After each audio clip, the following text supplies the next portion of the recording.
1944, and on the Eastern Front, Hitler's forces were being pushed back towards the German border.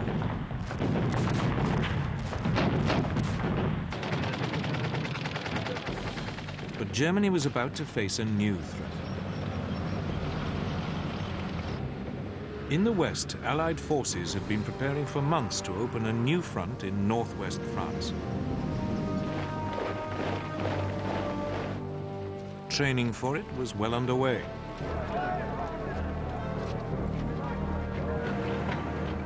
But it was an attack Hitler had long been expecting. His problem was knowing when, and above all where, it would come. The stage was set for one of the greatest battles of World War II, D-Day, the Allied landings along the Normandy coast of France.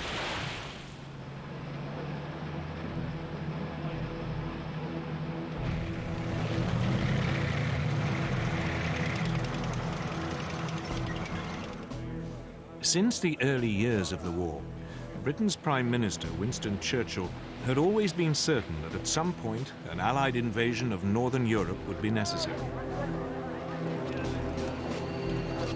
The only questions were when, where, and how. To test the waters, British forces had already mounted a number of practice operations.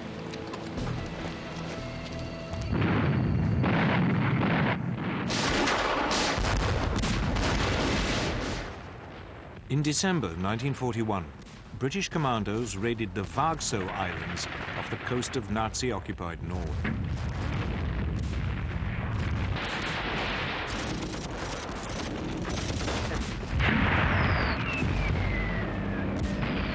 It was an attempt to probe German defenses and tie down Hitler's troops in the north.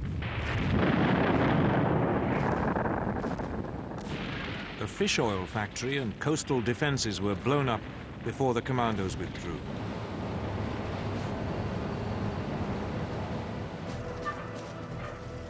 Eight months later, Canadian and British troops were sent in to mount a more ambitious raid on the French port of Dieppe. It too was designed to test the defenses and also to provide combat experience for the Canadians. But this time, it was a catastrophe.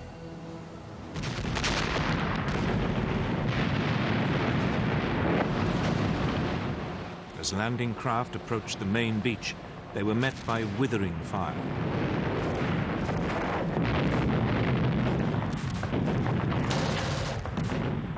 Those troops that made it ashore were immediately pinned down.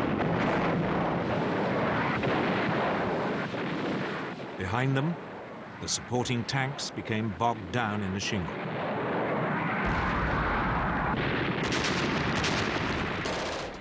Few managed to scale the sea wall.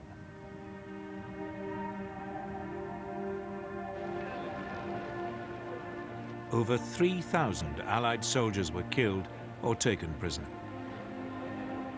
Britain had learnt an important lesson. Never attempt a direct assault on a German-occupied port.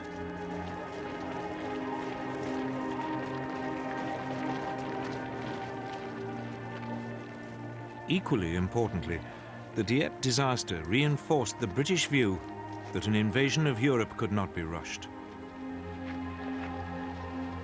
Churchill understood it would require careful planning. Eventually, in April 1943, at an Allied conference in Washington, Churchill and the US President Franklin Roosevelt agreed upon a date.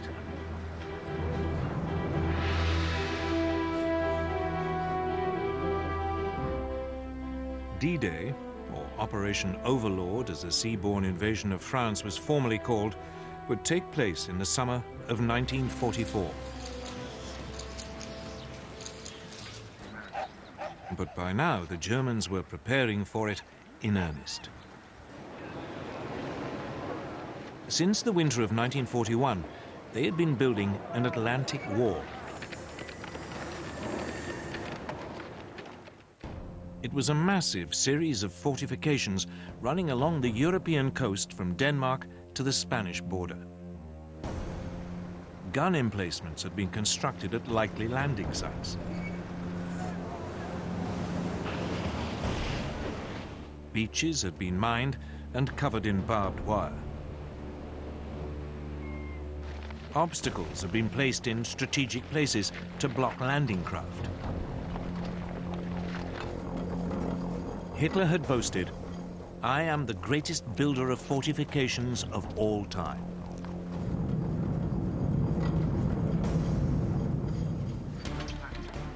In the summer of 1942, in the wake of the Dieppe attack, work on the Atlantic Wall had been stepped up. Hitler had also ordered an increase in troop numbers in the region. The German overall commander in the west, Field Marshal Gerd von Rundstedt, had been given 15 further divisions.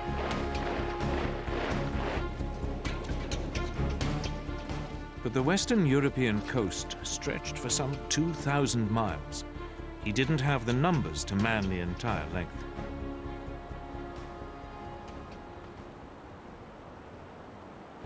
Von Rundstedt faced a difficult decision. Where should he position his overstretched forces to maximize their effect? The question led to bitter arguments inside the German leadership. Von Rundstedt proposed holding a large force of panzers in reserve northwest of Paris. He could then send it in against an invasion once he knew where it was happening.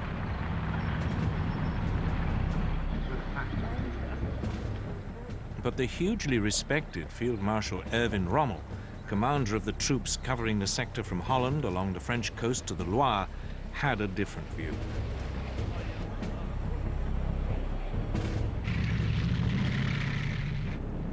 Rommel's concern was Allied air power. He'd seen it firsthand when he'd fought the British in North Africa, and it had left a profound impression. He feared that any counterattack would be broken up by Allied aircraft long before it could go into action.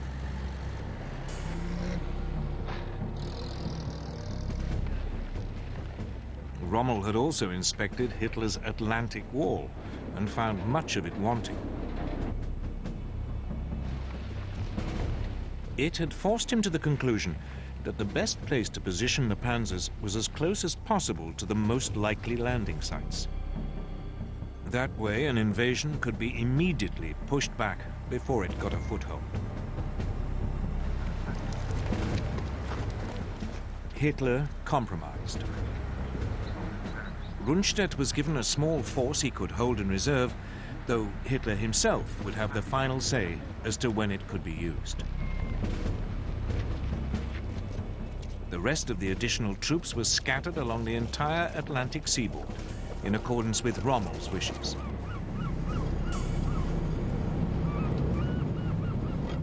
It would turn out to be the worst of all the solutions.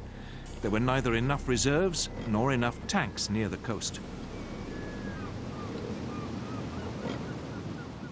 But in the autumn of 1943, none of this was clear.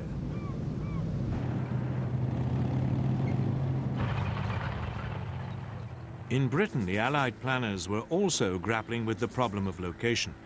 Where was the best place to land?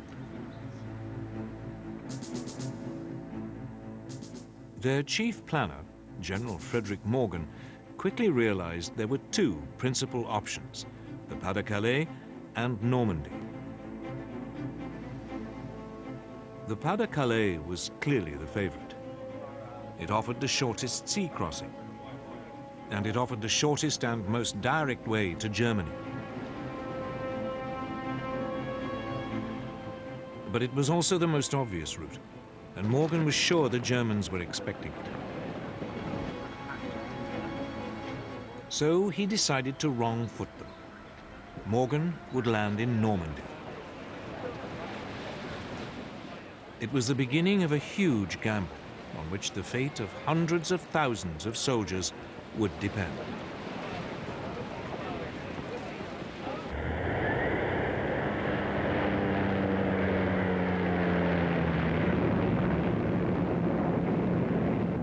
In the autumn of 1943, Allied photo reconnaissance aircraft swept over the beaches of northern France. It was part of a huge planning operation for the seaborne invasion of Europe. The fortifications of the Atlantic Wall were monitored by the French resistance. Men crept ashore to collect sand samples to test whether armored vehicles could be landed.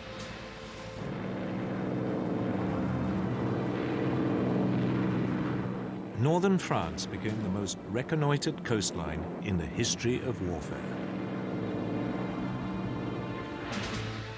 It soon became clear any landing would need some kind of port facilities.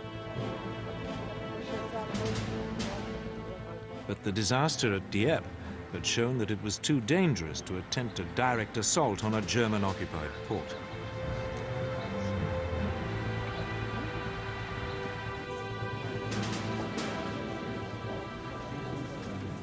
Britain's planners were forced to come up with an ingenious alternative.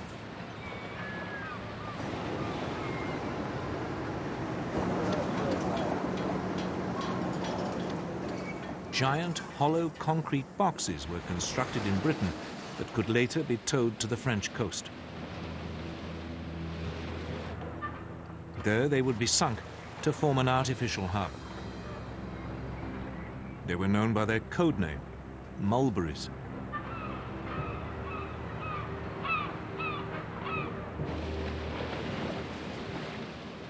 The mulberries would be supplied with fuel by a pipeline unwound from giant reels and dropped on the seabed. It would run for 100 miles.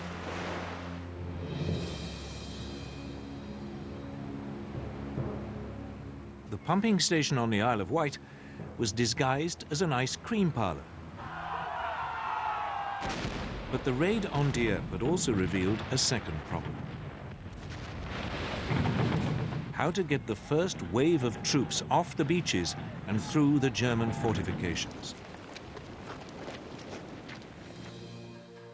The man told to solve that question was General Percy Hobart, one of the pioneers of armored warfare.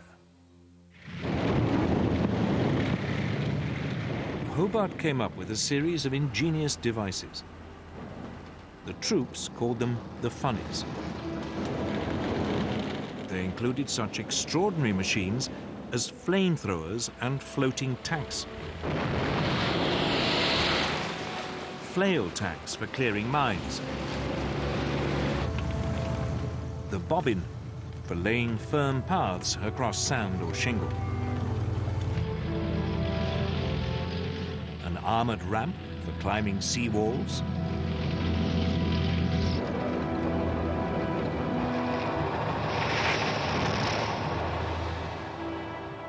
The fascine carrier for tackling ditches.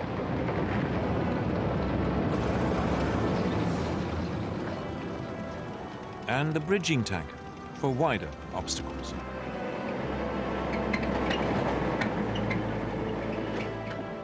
That left just one problem: how to stop the Germans rushing in overwhelming reinforcements before the Allies had established a foothold.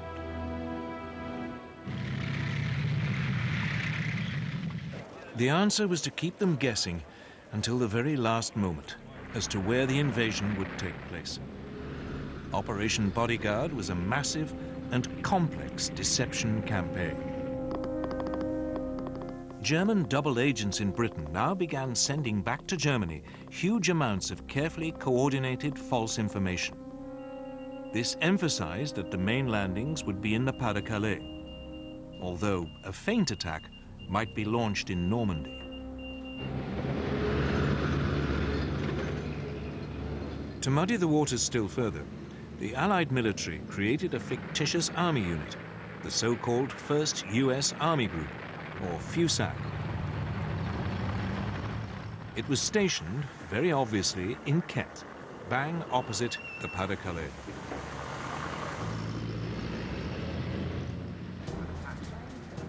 The man in charge of it was the pistol-toting US General George Patton, who'd been removed from action in Sicily after slapping shell-shocked soldiers.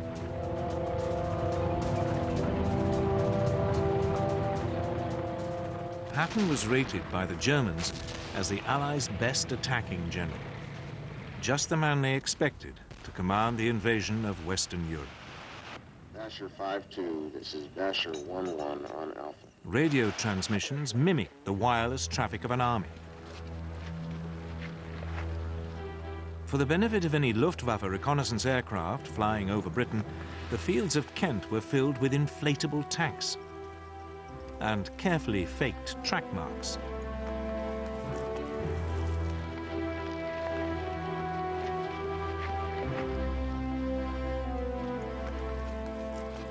There were dummy aircraft made of wood and canvas. Harbors along the Kent coast were filled with dummy landing craft.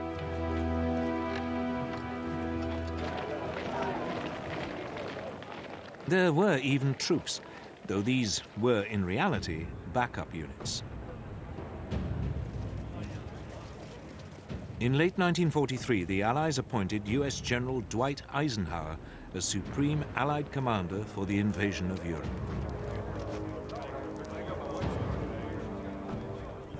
British General Bernard Montgomery would be in overall command of the initial assault troops. D-Day was fixed for June the 5th, 1944.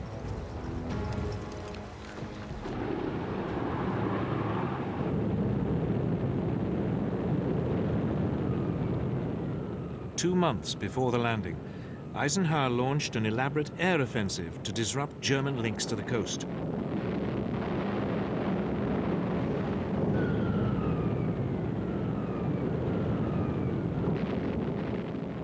Once again, it was carefully planned to give the impression the Allies' target was the Pas-de-Calais region.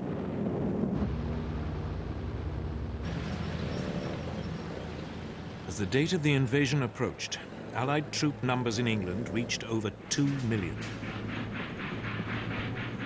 They were supported by more than 3,000 tanks and 12,000 aircraft.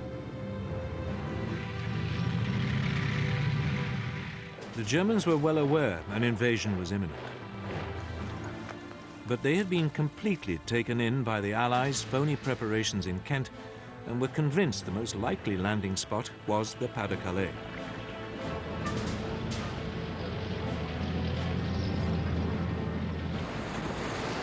Everything seemed to be going the Allies' way. The troops were briefed. Then the weather turned against them. Rain lashed down, visibility was poor, and the channel was stormy.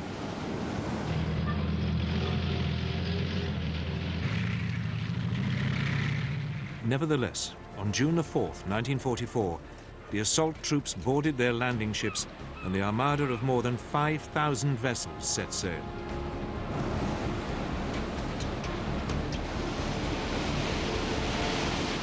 But the rain continued to lash down, and later that day the invasion had to be postponed.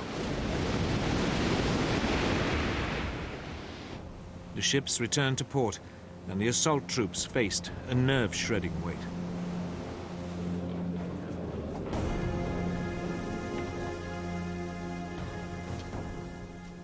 Early the next morning, the military leadership met again. The naval commanders were keen to go ahead. But the air chiefs were doubtful. They worried the visibility would still be too poor to provide effective air support. After a long silence, Eisenhower looked up. "Let's go," he said.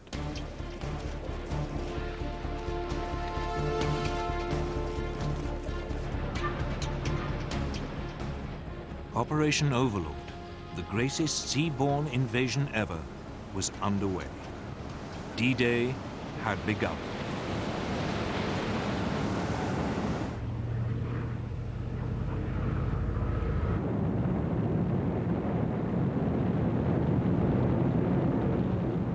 At 1:15 in the morning of June the 6th, 1944, British aircraft towing gliders arrived over the coast of northern France.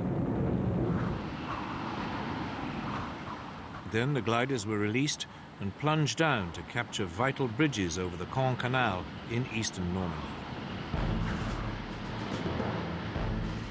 The Allies had launched their great gamble to invade Hitler's empire in Western Europe.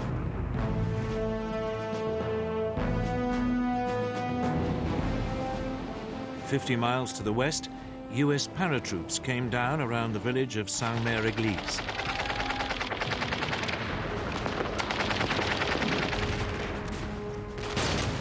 There was a fierce firefight.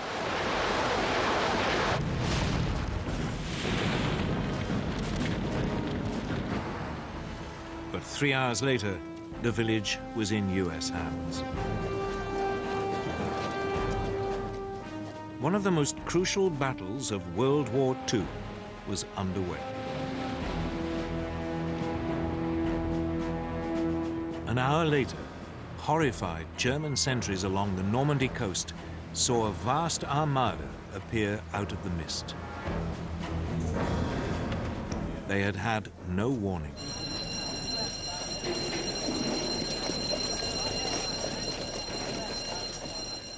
The Allied fleet had sailed under cover of darkness. Moreover, Allied countermeasures had confused the German radar into believing the main weight of the attack was approaching the French coast further east at the Pas-de-Calais.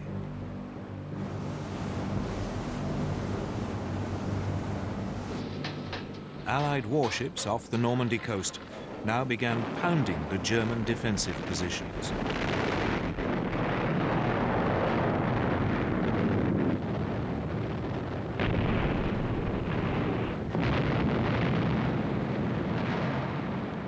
Wave after wave of aircraft swept overhead.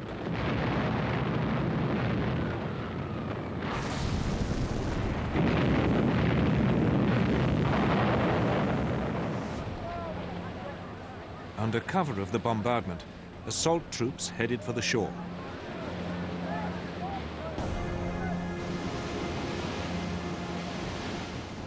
But as they closed in, German artillery and machine guns opened fire.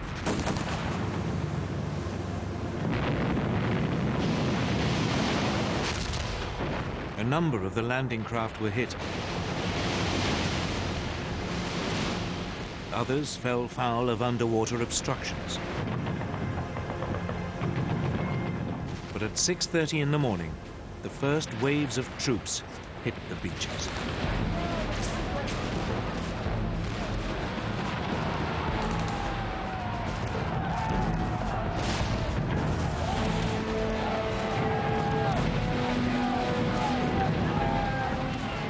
At the far western end, the US 4th Infantry Division came ashore near at what they called Utah Beach.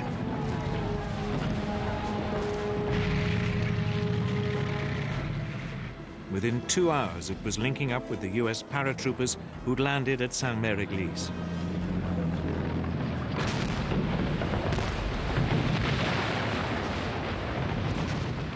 Next door, at Omaha Beach, it was more difficult.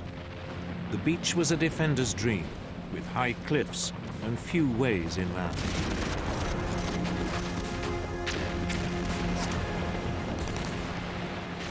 As the US 1st Infantry Division waded ashore, they were mown down by German machine guns.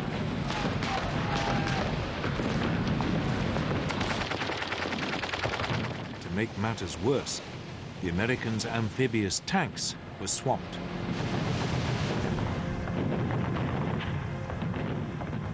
The troops were trapped on the beach. Disaster was looming.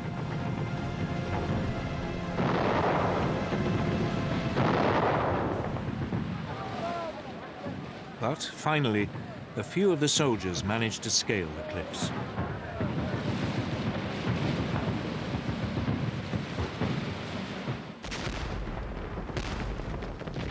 Against all the odds, the Americans hung on to the beachhead.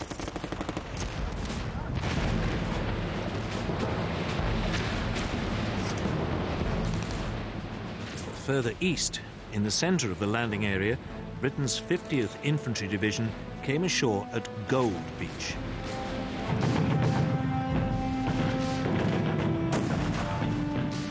They too met savage fire.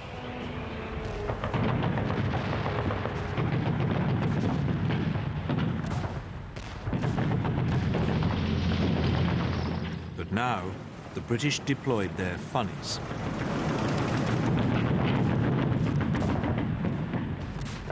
The troops were soon moving inland. At the adjoining landing spot, Juno Beach, the Canadian 3rd Infantry Division faced a similar situation.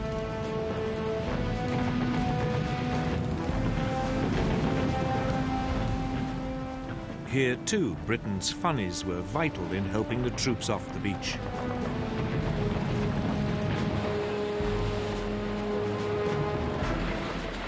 Finally, on the far left flank, at Sword Beach, the British 3rd Infantry Division met only patchy resistance.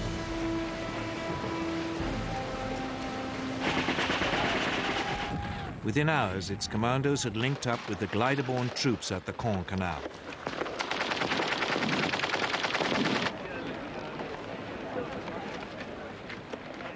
By early afternoon, the Allies had successfully established all of the beachheads.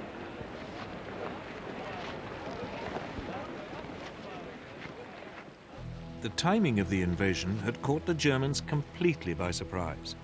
They'd expected the Allies to wait until the weather had cleared.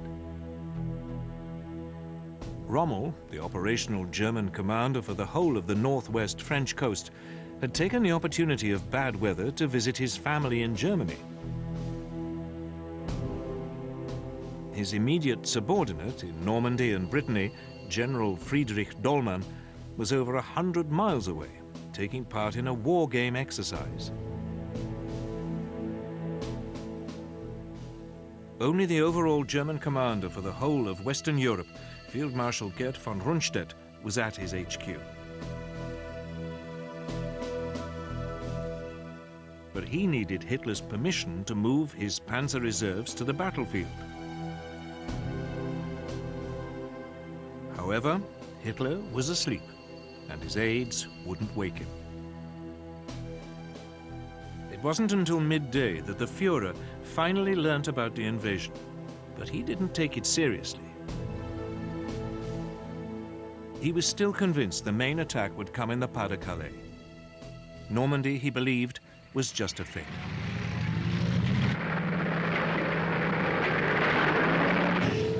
Finally, in the late afternoon, when the scale of the invasion was becoming all too clear, Hitler unleashed his reserves.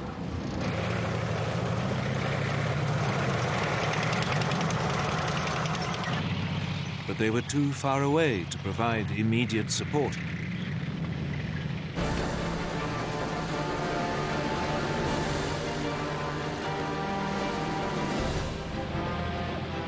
Despite stubborn German resistance, the beachheads around Utah, Gold and Juno and Sword were secure. Only at Omaha was the situation more precarious.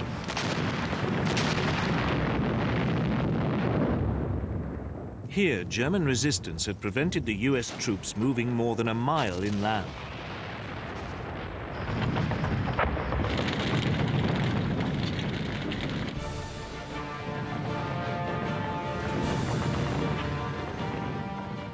By nightfall on June the 6th, over 100,000 Allied troops had been landed in Normandy.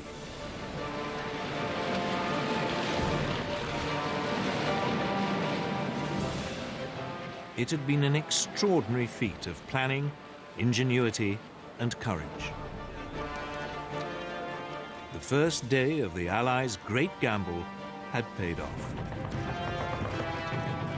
But it was just the beginning. Now they had to build up, break out, and push on into Europe.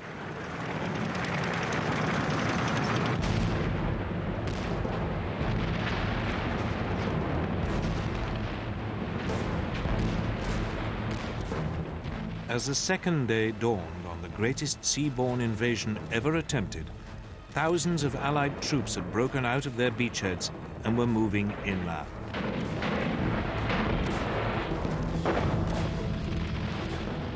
But they found the Normandy countryside hard going. The patchwork of woodland and small fields provided ideal terrain for German tanks and machine guns.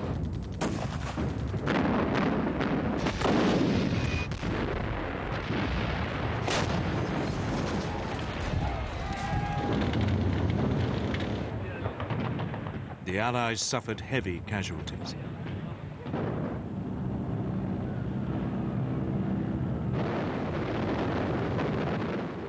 Allied air power provided crucial support. When von Rundstedt's panzer reinforcements arrived, they'd been so depleted by the air attacks that they were unable to mount a major counterattack. The German reinforcements were also hampered by French resistance fighters operating behind German lines.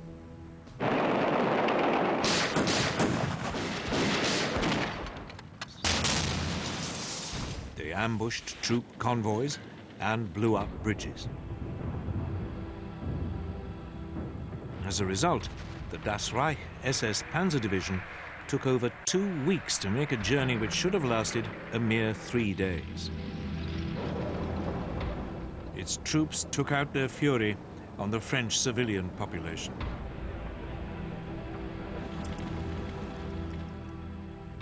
The village of Oradour-sur-Glane and its 642 inhabitants were wiped out.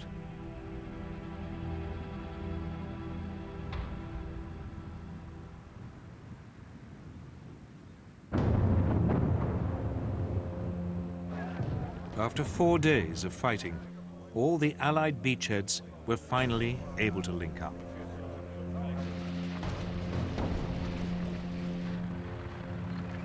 But they'd still only managed to penetrate 10 miles inland.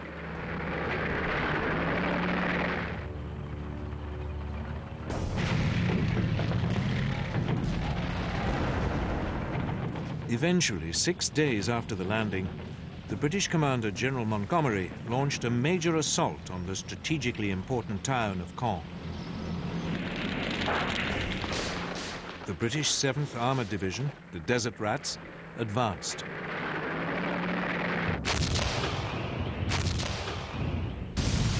But its spearhead ran into 4 German Tiger tanks.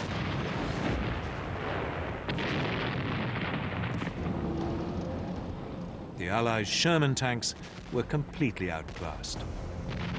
Their guns were outranged and their shells unable to penetrate the German armor. They were particularly vulnerable because many ran on petrol fuel and were liable to burst into flames when hit. The Germans nicknamed the Sherman the Ronson, after the cigarette lighter, or more macabrely, the Tommy Cooker. In less than 5 minutes, more than 10 British tanks were destroyed. The attack on Caen stalled.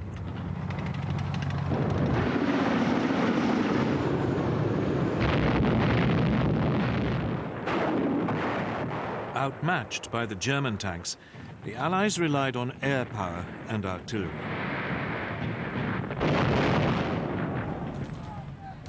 But it wasn't enough. The Desert Rats retreated. Caen remained in German hands.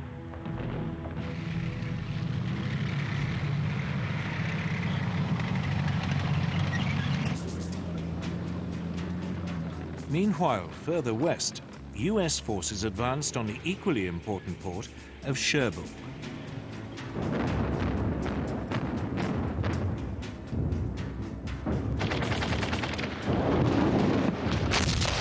It would take them nearly 10 days to get close to it.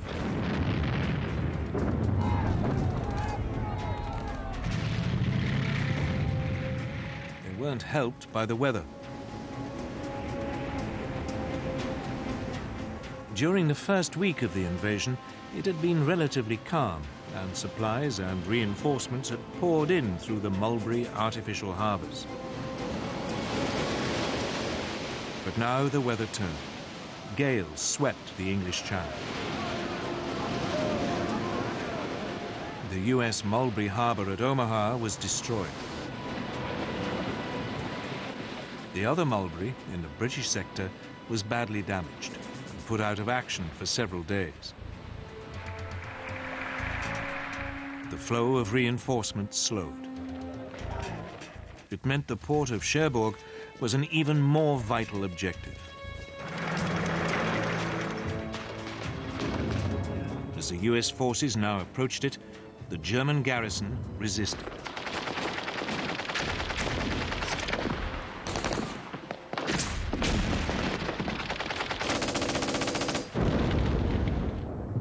There was fierce house-to-house fighting.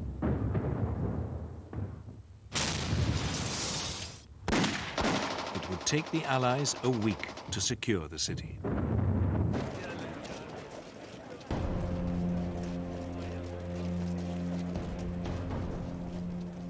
But the port had been trashed by the fleeing Germans. It would take a further month before it could be brought back into service.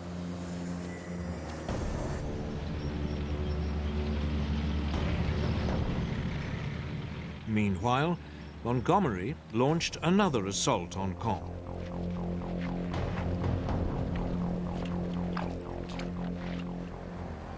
But the storms had turned the fields into a sea of mud. Low cloud meant air support was impossible.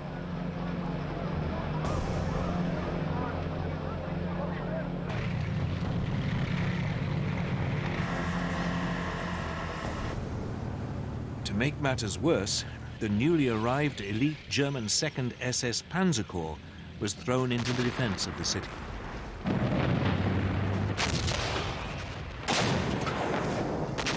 After 4 days, the British were again forced to halt.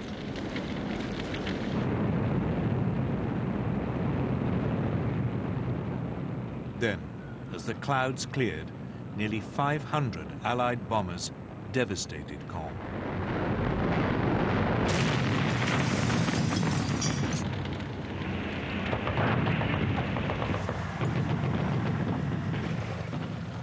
British troops fought their way into the north suburbs. But the ruins made ideal defensive positions for the Germans.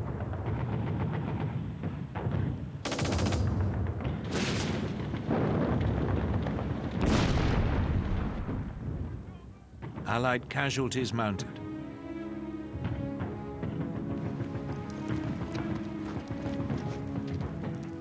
After 48 hours, the attack was, yet again, called off. 3 weeks later, Montgomery tried for a 4th time. The plan was to capture the remaining German strongholds and then push on south, deeper into France.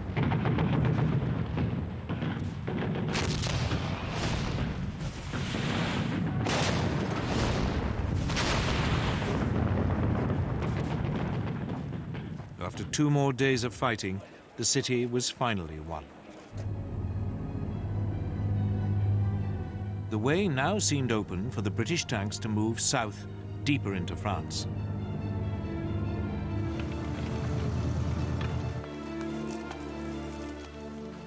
But the Germans were waiting with a large force of panzers.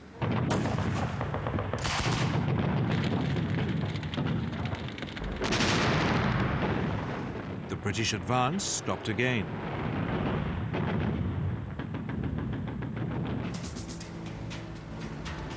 The Americans in the west, however, were having an easier time.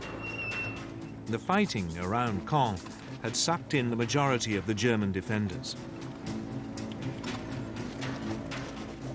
As the American forces prepared to thrust further into France, they faced only scattered opposition.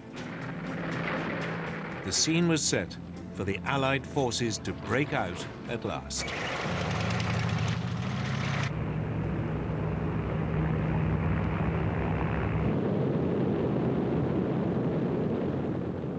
At 9:30 in the morning of July the 25th, 1944, over 1,800 Allied aircraft carpet-bombed a 4-mile stretch of the German front line south of Cherbourg. It was the beginning of Operation Cobra, the US breakout into France.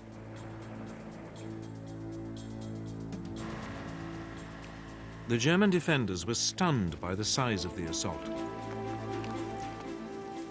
But so too were some of the US soldiers. The plan had been for the bombers to fly in from the east, parallel to the US front line, to minimize the risk of bombing American troops.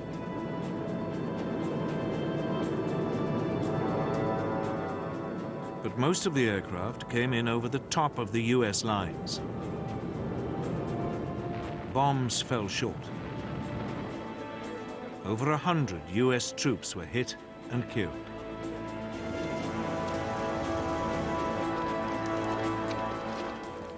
Yet despite the ferocity of the bombardment, when the US forces later picked themselves up and moved forward, they found to their astonishment substantial numbers of German troops had survived. The survivors mounted a stubborn resistance.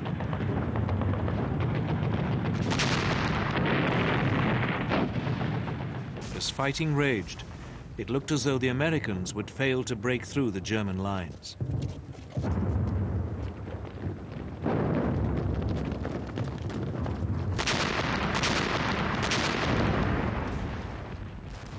But then, the German defenses crumbled.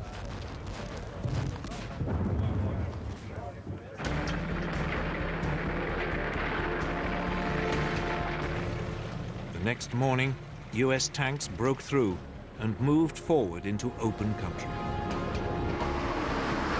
There was now almost no German resistance left, and the Americans quickly pushed deeper into France. The hill town of Coutances fell. Then the crossroads town of Avranches. As the Allies pressed forward, they were helped by change and confusion in the German high command. At the beginning of July, 3 weeks after the D-Day landings, Hitler dismissed the German commander-in-chief, Field Marshal Gerd von Rundstedt, for defeatism. Von Rundstedt had made little attempt to hide his belief that Germany faced an unwinnable struggle.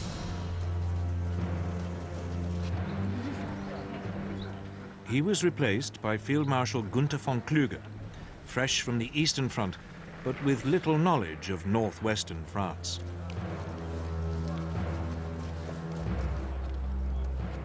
Two weeks later, Rommel, the second most senior German officer on the front, was severely injured when his staff car was strafed by a British fighter.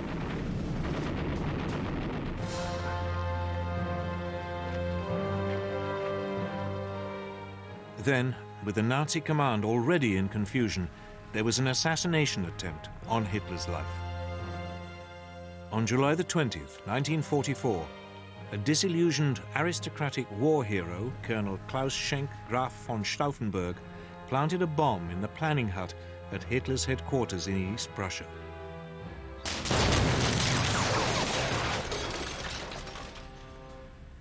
Four officers were killed. But Hitler was sheltered by a heavy, solid oak conference table and escaped with only minor injuries. The plot was swiftly and brutally put down. Von Stauffenberg was shot and his principal collaborators put on trial. They would later be hanged. Hitler put a brave face on it and visited some of the wounded in hospital. But it hardened still further his distrust of his senior officers. He would, despite his many earlier misjudgments, demand even greater control over events on the battlefield.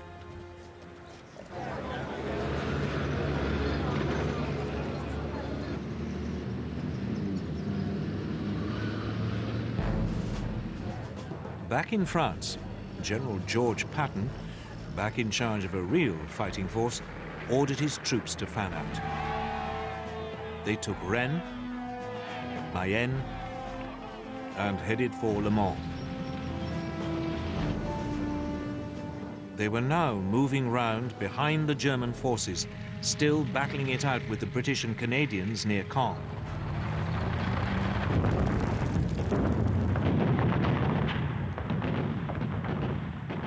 With the Americans to their south and the British to their north, it seemed the German forces in Normandy would be surrounded.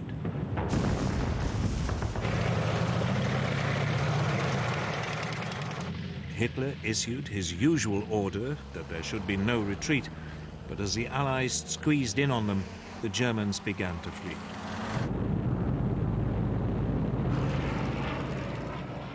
They were remorselessly harried by Allied aircraft and artillery.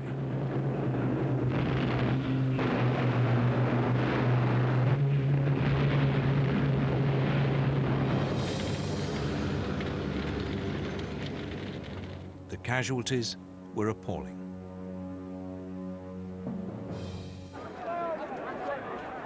Finally, on August the 20th, 1944, the Allied forces moving in from both the north and south met up. The so-called Falaise Gap, named after the nearby French village, had been closed. Large numbers of Germans were trapped.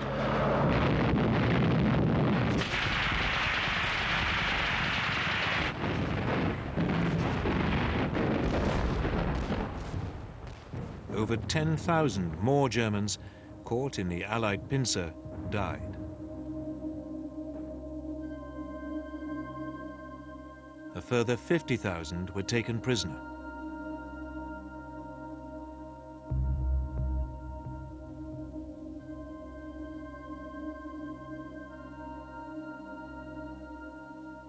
The German army in Western Europe was in chaos.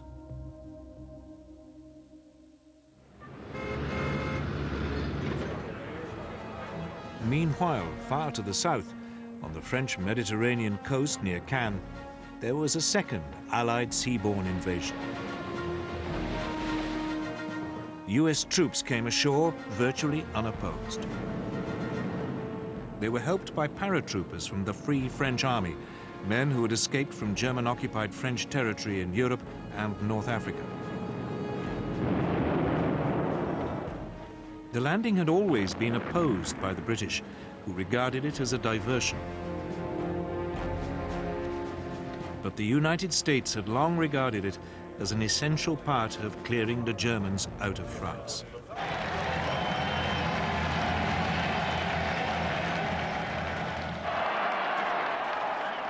The troops were greeted by an ecstatic civilian population.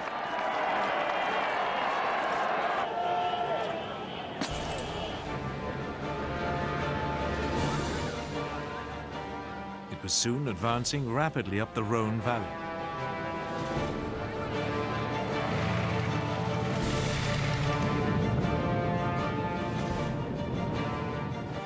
Lyon was liberated on September the 3rd, 1944.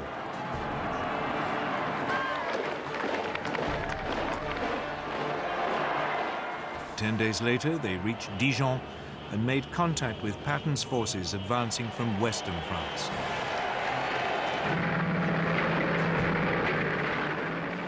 German units stationed across the region fled.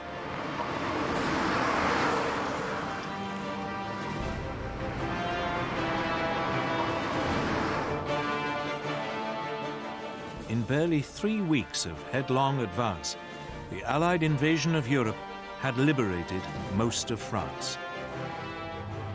That left Paris, where French resistance fighters now rose up against the German occupation. There seemed little to prevent the Allied onrush from continuing to the German border.